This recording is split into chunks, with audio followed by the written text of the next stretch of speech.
Welcome back to Big Sky Buckets. I'm Big Sky, and today we're going to continue our off-season 24 power rankings going into the 2025 NBA season. Last time we talked about the bottom tier, bottom of the barrel, the 30 through 28 teams, the teams that are probably going to have the highest odds that I'm predicting to win the number one overall pick in this year's draft lottery. My bad. This time around, we're going to talk about what I'm going to call the tier. Not convinced they won't be bad, and there's a lot that goes into that, but we're going to start with the team that could have easily been in this bottom of the barrel tier. I just didn't really I thought 3 for most tiers does a good job. A rule of 3 is pretty good one to follow, especially with the draft odds being the bottom 3 teams all have the same odds to win the number one overall pick.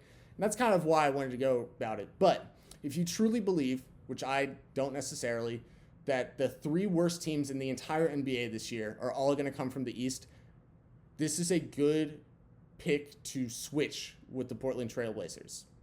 And that is the Chicago Bulls. They come in at 27, and I don't have a good enough... I can't convince you guys they won't be better than the Portland Trailblazers. I think they're almost even with the Wizards, but I just want to re-emphasize what I was saying last time. I genuinely have a hard time believing that the 3 worst teams all come from the East because someone in the West has to just get rolled by all of those good teams. And that's what I was saying about the Portland Trailblazers. Having said that, this Chicago Bulls team fills me with nothing but dread. Looking at the roster, and before I even get there, I do want to do a second. I want to re-emphasize one more thing. Last year, I was shitting on the Bulls a lot because the front office had done a terrible job. The team was just... they kept flip-flopping between just being one of the worst teams in the league to oh my God, look at Kobe White and DeMar DeRozan and Alex Caruso. And that was kind of it. Here's the problem. Going into this year, I still don't believe in this front office. They suck. I don't really like Billy Donovan. I think he's an average to bad coach. And that hierarchy of Alex Caruso, DeMar DeRozan, and Kobe White winning you games has now been shortened to Kobe White because DeMar DeRozan left for nothing, and they traded Alex Caruso straight up for Josh Giddey. Instead of getting picks, which he had the value. It's just mind-boggling. Another reason why, if you hate this front office, which you should, that's why. Let's talk about the bread and butter of what makes this team just disgusting. The center depth is awful. It truly is awful. You have Vucevic, who's still here, who has been regressing basically every year since he's been here for the past couple of years. He is supposed to be the defensive anchor. Spoiler alert, he is not a defensive anchor. Now you have Jalen Smith, who's kind of getting tossed around the league because he's probably a bust. You have Sunoco, I guess, as your third string. I don't even know what to think about that. They're in contention for one of the 4, maybe 5 worst teams in terms of center depth in the NBA. We're going to talk about some others that are up there, but they're definitely up there for just you're probably going to get little to nothing from your center play every single night. And one of the reasons that is because for some reason, the GM decided he's going to put all of his chips into guard play, which is really bizarre because they already had at least 2 really good guards and 1 guard who can be good, but it is overpaid. And so Zach LaVine is still here. That's kind of who I was inferring about.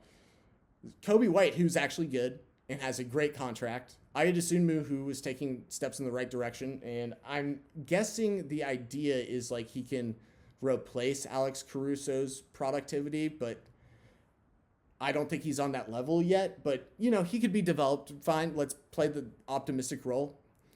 This is when we start seeing, what the hell is this team? Javon Carter is still here. He's going to be way down in the depth of this roster.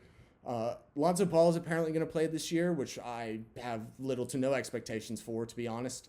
And now you have Josh Giddey, who can't shoot and play defense. But what he does add to this team, I'm going to try and be a little optimistic here. He at least gives you playmaking at the height of this team, which is now a completely different team than what it was when they were the number 1 seed for a couple of months 2 years ago, was Lonzo Ball's playmaking truly opened up the floor for everyone. Josh Giddey should help with playmaking. Here's the issue. Lonzo could play defense, and Lonzo could shoot before he got injured. Josh Giddey can't really shoot, and he can't play defense. So I don't even know if that's going to help at all. When you look at the potential starting five, it looks like Josh Giddey at the 1, Coby White at the 2. That's at least going to be good right there. Zach LaVine at the 3. Just that's shit show waiting to happen. Patrick Williams is still here. I don't really have any opinion on him other than he just is who he is at this point. And then Vucevic at the 5. I hate that. Now, in terms of the wings, Torrey Craig should be able to help. He's a solid NBA player. I was high on Matas during the draft. He looked good during Summer League. I'm a Matas Buzelis guy. However, and I'll say this for every team, especially for this year's draft, NBA rookies are typically not good. They probably make more mistakes. They typically make more mistakes than they do like winning plays, especially in that first year because they have to get to the 82 game grind. There's just not a lot of optimism to be found in this team other than you're thinking, well, Coby White and Ayo Dosunmu will carry us like Coby White did a couple of times last year. But without DeMar DeRozan, in my opinion, even though he has his flaws, he's so valuable to just winning games in the regular season. It's a different argument come the playoffs. We all know this. Without him and without Alex Caruso, who's one of the better perimeter defenders, if not one of the best perimeter defenders in the entire NBA, this team just dramatically falls off from what they were. Now, if we're going to run everything through Coby White, I'm kind of interested just to see what that looks like in terms of like, is he a number 1 option on a championship team? I don't think so, but 2 or 3, that'll be interesting. But otherwise, this team is just kind of bad. This team is bad. Let's just be real. If they are better than like the bottom 6 teams, because they get slotted in there, right? I'll be shocked. I will be genuinely shocked because I think a lot of other teams actually got better, and I think this team actively got worse. But a lot of that is they genuinely believe that Josh Giddey can be an all-star caliber player. Now, I think the all-star caliber player is probably Coby White, but I don't see their vision, and their vision has been very clouded and bad in the past couple of years so far. So I don't have much hope for this team. Again, if you think the Portland Trail Blazers would be better than this team, I can get behind that. I truly can. It won't take much to convince me. So they slot in at 27. At 26, I almost feel bad about this one, but I am giving them their credit. The team that was the worst team in the league last year takes a step in the right direction. Do I think they'll be a play-in team this year? No. But I do think with a new coach, I do think with some offseason acquisitions that can actually shoot the ball should help raise the floor of this team from the worst team almost 3 consecutive years in a row to not the worst team. And that is the Detroit Pistons. Now, the reason this tier is called Not Convinced They Won't Be Bad is simply it's built around this one team, in my opinion. A lot of people think they're going to take a massive leap. I do not think they'll take a massive leap. I think they'll take a leap. And part of this might just be overcorrecting from last year, where it's like they just can't be the worst team in the league 3 years in a row, and then immediately they do that. I'm giving them the benefit of the doubt to not be the worst team in the league. But I need to see progression, and I'm not willing to bet they're going to make a giant leap. One of the biggest issues is I still think this team needs to change up some of the roster next year, next offseason, or even at the trade deadline. And that's kind of hard to predict going into like the season. The starting rotation looks like it'll be Cade, who I still like. I still believe. I'm not entirely sure he's the generational talent we all thought he would be, but I still think he's going to be a really good to all-star level talent for most of his career once he has a great team around him. Jaden Ivey, who has shooting issues. Literally, you're just looking for like one of these guys with shooting issues to figure out how to shoot, and they might be able to take that leap. But that's really hard to predict. Asar Thompson is probably going to be the starting 3, but you can make the argument that if Ron Holland can even shoot a little bit more, because Asar is one of the players on this team that has like generational defense written on him, but the shooting is so astronomically awful that it might just wait out to be like, all right, Ron, we're going to slot you in at the starting three just because you've shown a little bit better shooting. Because shooting is what's going to take this team upward. And starting four is most likely going to be Tobias Harris. I think that he does help them there. He's no three-point specialist by any means, but having a real NBA player, not on a max contract anymore, to try and get this team to understand how to win games will be very helpful, but just not helpful enough, in my opinion, to slot them in closer to the play-in spot. And then Jalen Duren, who's a great offensive center, but has massive issues in terms of defensive abilities, as we've seen in the previous couple of years of his career. Then off the bench is where it gets kind of interesting, in my opinion, because this is when you see, like, right in the middle of games when Cade is with Malik Beasley, who can light it up from three. Tim Hardaway Jr., who I'm not a huge fan, is on this team, but he can shoot threes. Simone Fontecchio off the bench, he can rip them. Like, all of a sudden, when you look at the bench, like a lot of this bench unit, you start to see like where some of the optimism comes from. Is like when they switched to the not all bench lineup, but when it's mixed, you're going to see some of the best of this team. Now, I do think this will be probably a pretty good defensive team outside of Jalen Duren, in my opinion. The main thing here is one of the other issues that I have of like why I'm not jumping on the bandwagon entirely of the Pistons, other than being, burnt in the past. I was never a huge fan of JB Bickerstaff on the Cavs, but he did manage to take them to the play-in and the playoffs a lot, and a lot of that could be because of defensive talent overall, or just like Donovan Mitchell carrying.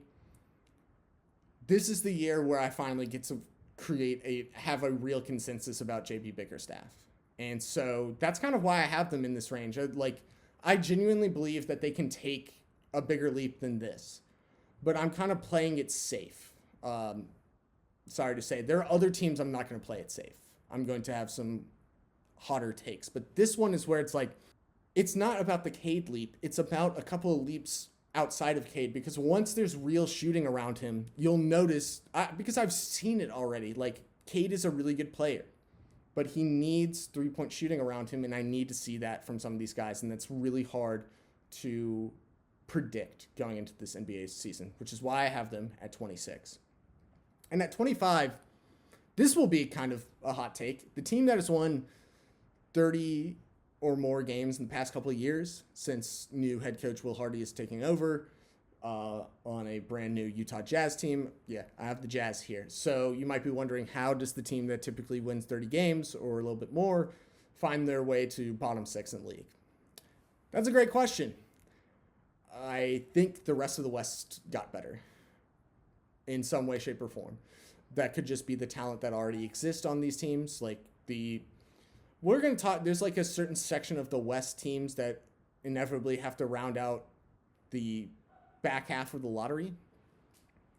But to me, this kind of feels like even though Will Hardy is a great coach, even though I like Lauri Markkanen and a bunch of guys on this team, I don't like the point guard play, because I still think Keontae George is just an undersized shooting guard. I think his playmaking can get better. It was okay last year. But one of my biggest things is like there's just a couple of teams that they were tiered with last year that I think got better, like the Spurs. I think there's a couple of teams that were like in play-in contentions that are either going to get better or just are safer bets to just be better than the Jazz. I think this might be the year that it's simply like, let's get one of these guys, because this is going to be like from what I hear, like 6 to 8 deep draft, like 6 to 8 guys that can really swing your team in a different way. And that's kind of where I'm at with the Jazz. Now, the starting five is probably going to be Keontae George, Colin Sexton, Lauri Markkanen, Taylor Hendricks, John Collins. Because Walker Kessler kind of lost his spot as the starting five last year. So it's an interesting team. Off the bench, you got Isaiah Collier, Jordan Clarkson, Cody Williams, Bryce Sensabaugh, Walker Kessler. I don't really know what to make of this team, honestly. It's just really like I like a lot more teams in the West than I do this one, and someone has to slot in the 14th place in the West, and that's kind of where the Jazz fall in. Could they be like the 24th or 23rd team in the league instead of the 25th? Sure, but again, I having one of the like you're gonna notice there's a lot of Western Conference teams that are gonna be like closer to the upper half. Which means some of these teams just kind of have to get smacked. And I just feel like this would be the year that the Jazz kind of get a really high placed pick in the draft. In that case, I think it's simply about being kind of bad, which will shock a lot of people because the Jazz are typically all right, 30 wins. But whether it's point guard play, whether it's John Collins at the 5 is like okay, I guess, but you need a real defensive anchor on that team. I don't know. I don't have the feeling about this team is like I just don't really believe they'll be closer to the play-in spot than they will be the bottom of the West. And so that's why I have them here at the 25th spot. And yeah, that rounds out the tier. Next week, we're going to talk about really a lot of Eastern Conference teams because this is where the real gap comes in. I think there's some more Eastern Conference teams to talk about, and then we're going to hit like the rest of the West going into the play-in, and those teams are going to be some of the most interesting teams to watch going in the NBA season because, again, there's so many teams that are going to be good in the West that someone has to just slot in as like we kind of either fell off or we weren't as good as we thought we would be.